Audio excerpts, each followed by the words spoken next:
बिस्मिल्लाहिर्रहमानिर्रहीम। अस्सलामु अलैकुम वरहमतुल्लाहि वबरकातुहू। कैसे हैं आप सब बच्चों? खैरियत से हैं जी बच्चों। आज हम काम करने लगे हैं इकरा उर्दू खुशखती का, लेकिन इससे पहले आपने दुरूद शरीफ पढ़ लेना है और इल्म इजाफ़े की दुआ पढ़नी है जी बच्चों। सफ़ा नंबर 20। अभी तक हम बे के साथ मुख्तलिफ़ हरूफ को मिला के लिख रहे थे। यहाँ पे आके हमारा ये काम पूरा हो गया बे बड़ी ए के साथ। ठीक है, यहाँ पे ख़त्म हो गया। आज से हम शुरू कर रहे हैं जीम के साथ जी। जीम के साथ मुख्तलिफ़ हरूफ को जोड़कर और हम दो हरफ़ी अल्फाज बनाएंगे जी। यहाँ पे सफ़ा नंबर 20 पे बड़ा बड़ा लिखा हुआ है मुख्तलिफ़ अल्फाज और हरूफ। आपने इसके साथ इसके सामने एज़ इट इज़ इसके ऊपर पेंसिल फेर लेनी है, ठीक है, ताकि आपकी मश्क हो जाए। अभी हम करेंगे सफ़ा नंबर 21। ठीक है, जमात का काम आप लिखेंगे, तारीख़ लिखेंगे यहाँ पे, और उसके बाद हम यहाँ पे 5 लाइनें अभी लिखेंगे और उसके बाद अगली 5 लाइनें हम घर के काम के तौर पर लिखेंगे जी। सबसे पहले हम जीम के साथ लिख रहे हैं अलिफ़। यहाँ से जीम की छोटी शक्ल बनाएंगे और फिर अलिफ़ बिल्कुल सीधा लिखेंगे। नीचे एक नुक्ता, पहली लाइन के ऊपर आपने ये है जीम की छोटी शक्ल और यहाँ आपने उसके साथ अलिफ़ बना देना है। जीम अलिफ़ जा, ये देखिए जीम और अलिफ़, इस तरह से आपने जीम और अलिफ़ लिख लेना है। ठीक है, आपने मेरे साथ साथ लिखना है गौर से, तवज्जो से। अब है जीम के साथ बे, तो जीम की छोटी शक्ल को लाइन से थोड़ा सा ऊपर लिखेंगे और उसके साथ फिर हम बे को मुकम्मल बना देंगे। जीम और बे, ऐसे जीम और बे। जीम का पिछला हिस्सा लाइन से उठा हुआ होगा और जीम के साथ बे को मुकम्मल लिखेंगे। ये है जीम और बे। इस तरह से आपने जीम और बे मुकम्मल कर लेना है। उसके बाद हम लिखेंगे जीम और जीम। सबसे ऊपर हम जीम की छोटी शक्ल बनाएंगे इस तरह। उसके बाद फिर हम यहाँ से पूरा जीम बनाएंगे अंडे की शक्ल का गोल बनाते हुए। ठीक है, यहाँ ऊपर से थोड़ा शुरू करेंगे, ये है जीम की छोटी शक्ल और उसके नीचे हमने जीम मुकम्मल लिख देना है। ठीक है, जीम और जीम साथ साथ आप पढ़ेंगे भी और साथ साथ लिखेंगे भी।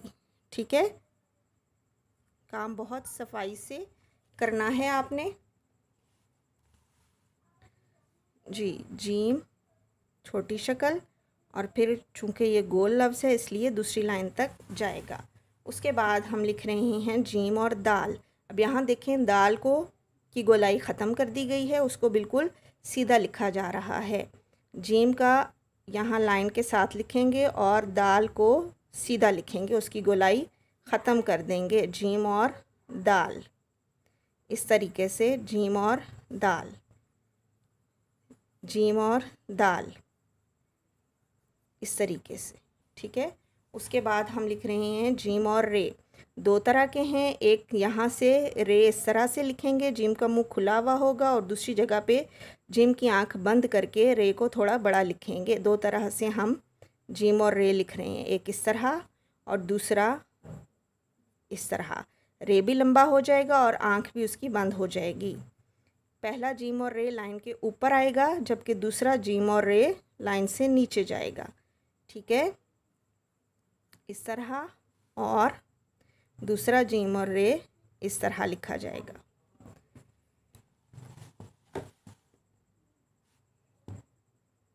जी, फिर देखिए, पहला जीम और रे लाइन के ऊपर है, जबकि दूसरा जीम और रे आंख बंद करके लिखना है और नीचे लिखेंगे जी। जीम और रे पहली लाइन पे और यहाँ जीम और रे लाइन से नीचे जाएगा। उसके बाद अगला लफ्ज़ हम लिख रहे हैं जीम के साथ सीन को मिलाकर। ये देखिए, ऊपर से शुरू करेंगे और सीन चूँकि टेढ़ा सीढ़ी की शक्ल में लिखा जाता है, गोल है, इसलिए नीचे वाली लाइन को टच करेगा और यहाँ पे ख़त्म होगा। ठीक है, टेढ़ी शक्ल में लिखेंगे और गोलाई इसकी बहुत अच्छी आपने बनानी है, इस तरह से। दंदाने उसके मुकम्मल बनाएंगे हम इस तरह हमने जीम और सीन लिखा। अब उसके बाद हम लिख रहे हैं जीम और शीन। शीन हमने तलवार की शक्ल में लिखना है और फिर गोल शक्ल बना देनी है। दूसरी लाइन को टच करते हुए नुक्ते आपने अलग अलग और वाज़े लगाने हैं। जीम और शीन समझ आ रही है आपको बच्चों? जीम और शीन, नुक्ते अलग अलग और वाज़े और गोल शक्ल दूसरी लाइन को टच करेगी।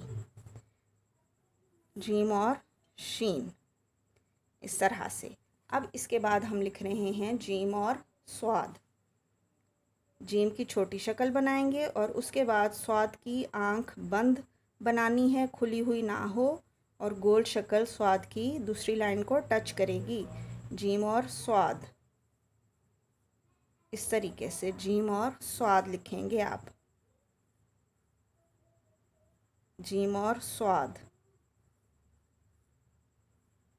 जी 5 लाइनें आपने अभी मेरे साथ मुकम्मल कर ली। अब आप यहाँ पे लिखेंगे घर का काम, और अगली 5 लाइनें आपने मुकम्मल कर लेनी हैं सफाई के साथ, और बहुत खूबसूरती से लिखना है और साथ साथ पढ़ना भी है।